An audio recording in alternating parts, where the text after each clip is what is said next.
इस संसार में 3 चीजें दुर्लभ है।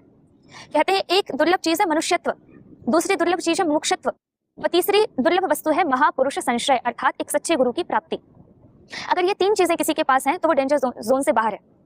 मनुष्यत्व हम सभी को प्राप्त है, एक चीज तो हमें प्राप्त ही है, वो दर्पण हमें प्राप्त है जिसमें हम अपना वास्तविक प्रतिबिंब देख सकते हैं। यदि हमें मनुष्यत्व प्राप्त है, क्यों मनुष्यत्व इतना महान है? क्योंकि केवल मनुष्य ही वो क्रिएशन है जो कुछ कर सकता है अपनी तरफ से, इसलिए मनुष्य को कहा गया कर्म की योनि है ये। और बाकी अन्य जितने भी पेड़ पौधे पशु पक्षी कीट पतंगे जलचर थलचर नभचर जो भी है, स्वेदज अंडज पिंडज जो भी है, वो सब भोग योनि है। वो अपने जीवन में किसी प्रकार का स्वयं से परिवर्तन नहीं ला सकते, ना तो वो उत्थान कर सकते ना पतन कर सकते, वो परतंत्र है।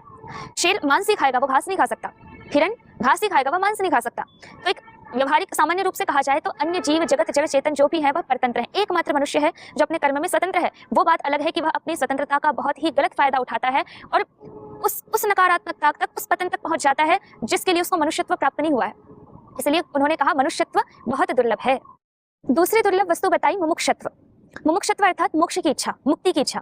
अब जैसे ही ये शब्द प्रयोग होता है ना मोक्ष, तो हमें ऐसा लगता है कि मोक्ष से तो हमारा दूर दूर तक कोई कनेक्शन नहीं है, क्योंकि हम मोक्ष का अर्थ अति ही विचित्र समझ लेते हैं। ऐसा लगता है कि जीवन मरण से मुक्ति यही अर्थ है यद्यपि, लेकिन मोक्ष का हम केवल पारमार्थिक अर्थ समझे और व्यवहारिक अर्थ ना समझे तो मोक्ष कभी प्राप्त ही नहीं हो सकता। मोक्ष का अर्थ है मुक्ति, और मुक्ति किससे? हमारे परम पूज्य गुरुदेव कहते हैं कि आप अकर्मण्यता से मुक्त हो जाओ, आप अज्ञान से मुक्त हो जाओ। हमारे मस्तिष्क में अज्ञान की संभावना है तो अज्ञान से मुक्त हो जाओ, हमारे हृदय में अश्रद्धा की संभावना है, आप अश्रद्धा से मुक्त हो जाओ, और हमारे हाथों में अकर्मण्यता आलस्य प्रमाद की संभावना है, उस अकर्मण्यता आलस्य और प्रमाद से हम मुक्त हो जाए तो हम मोक्ष है, मोक्ष में है।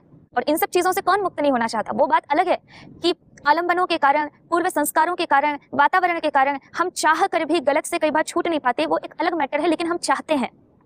कोई भी गलत नहीं रहना चाहता, वो बात अलग है कि वो अभी उस वातावरण के उस आलंबन के वशीभूत है, लेकिन वो उसका स्वभाव नहीं है। जिस दिन वो थोड़ा मैच्योर होगा, जिस दिन उसको बुद्धि आएगी, जिस दिन परिस्थितियों के थपेड़े उसको लगेंगे, उस दिन उसको पता चल जाएगा कि क्या गलत है और क्या सही है।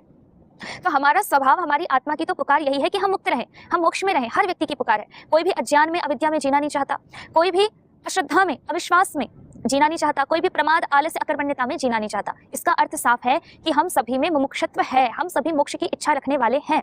तो दूसरी चीज भी हमें प्राप्त है, मनुष्यत्व भी प्राप्त है, मुमुक्षत्व भी प्राप्त है, और तीसरी चीज बताई थी महापुरुष संश्रय, एक सच्चे गुरु की प्राप्ति।